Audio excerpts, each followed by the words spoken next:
হরে কৃষ্ণ বন্ধুরা, আসো ভগবানকে সেবা করতে করতে তোমাদেরকে একটা শেয়ার করি গুরুত্বপূর্ণ কথা। তো কদিন ধরে খুব মানসিক চিন্তায় ভুগছি, তো ভাবছি তোমাদের সাথে কথাটা শেয়ার করি, তাহলে মনটা কিছুটা হালকা হবে। তো নিজে নিজে খুব কষ্ট পাচ্ছি, তো ভাবলাম যে তোমরাই তো একমাত্র আছো মনের কথা শোনার জন্য, তো তোমাদের সাথে শেয়ার করি। এই দেখো, এই জায়গাটা দেখতে পাচ্ছ, এই জায়গাটা দেখো, পুরো ভগবানের পিছনটা কিন্তু এটা পুরো কালো হয়ে রয়েছে। তোমরা তো অনেকবার দেখেছো, এখানে গোলাপ ফুল দিয়ে পুরো সাজানো ছিল জায়গাটা, একদম এসবগুলো সব গোলাপ ফুল দিয়ে পুরো সাজানো ছিল। দেখো এইসব ছিঁড়ে খুলে টুলে গেছে। তারপরে দেখো হোল্ডারটা, আমি সব কিছু বলছি তোমাদেরকে, আগে দেখিয়ে নিচ্ছি। তো সার্ফ দিয়ে মুছেছি, কিন্তু এগুলো পরিষ্কার হয়নি।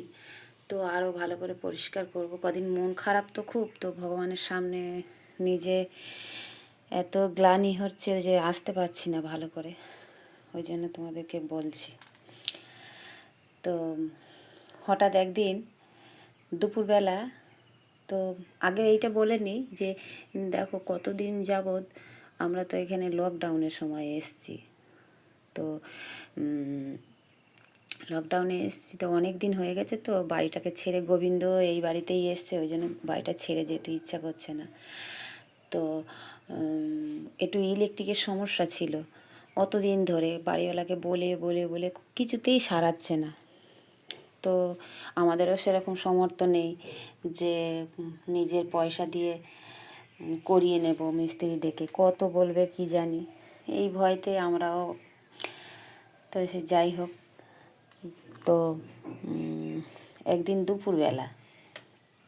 দুপুরবেলা আমরা প্রসাদ পেতে বসেছি, গোবিন্দকে দিয়ে, আর ছেলে আর আমি প্রসাদ পেতে বসেছি দুপুরবেলা ওই বারান্দাতে, ওখানটায় বারান্দা, এই যে এইখানে প্রসাদ পেতে বসেছি। আর গোবিন্দকে শয়নে দিয়েছি, দিয়ে আর প্রসাদ পেতে বসেছি। আর কি বলবো, এখানে একটা বড় লাইট ছিল, এখানে নাইট বাল্ব থাকতো, রাতে জ্বালানো থাকতো, আর এখানে একটা নাইট বাল্ব থাকতো, এখানে একটা বড় লাইট থাকতো। তো লাইটটা হঠাৎ দেখি ছেলেটা, এই যে টেবিল ফ্যানটা আছে, টেবিল ফ্যানটা চালিয়েছে, চালানোর সঙ্গে সঙ্গে একটা ফাটাস করে কীরকম একটা আওয়াজ হয়ে গেল।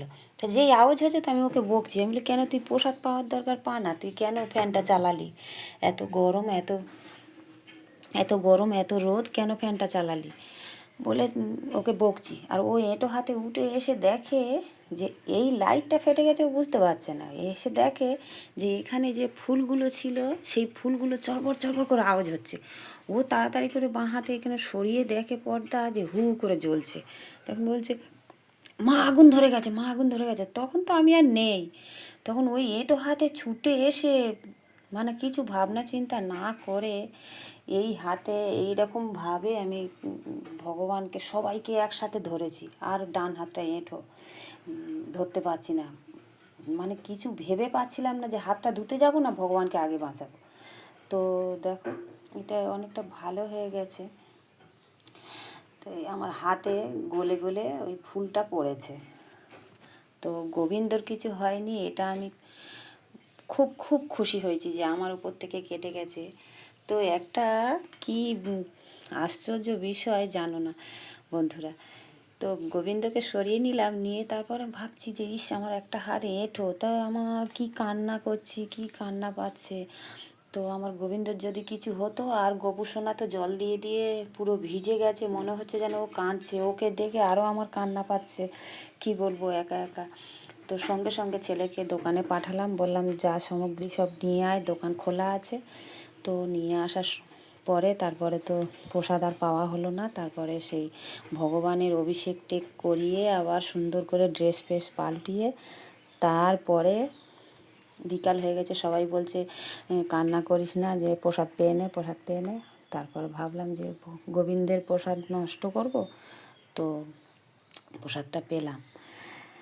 তো একটা কি আশ্চর্যের বিষয় জানো, এত বড় একটা এত বড় একটা ফোসকা পড়লো, একটু জ্বালা যন্ত্রণা কিছুই করলো না। সবাই বলছে ওষুধ লাগালো, ওষুধ লাগা, এখনও পর্যন্ত আমি ওষুধ লাগাইনি, কিন্তু অনেকটা ভালো হয়ে গেছে। এরপরে ওষুধ কেনাগুলো কিছুই লাগাইনি, একটু তেলও লাগাইনি।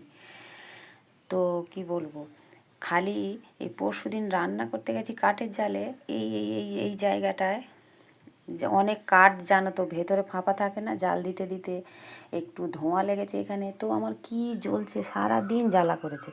অথচ অত বড় ফোসকাটা পড়লো, আমার একটুও জ্বালা করলো না, কিছুই হলো না। তো কি বলবো, এত আমার দুঃখ হয়েছিল যে আমার গবু সোনার মন কাঁদু কাঁদু। তারপর আমার গোবিন্দর কিছু হয়নি, এইটাই আমি সব থেকে আনন্দ পেয়েছি দুঃখের মাঝেও। তো ভিডিওটা একটু বড় হয়ে গেল, ক্ষমা করবেন। তো এটো হাতে আমি গোবিন্দকে সরালাম, এটা ঠিক না, এটা ঠিক না ভুল তোমরা জানাবে বন্ধুরা। হরে কৃষ্ণ।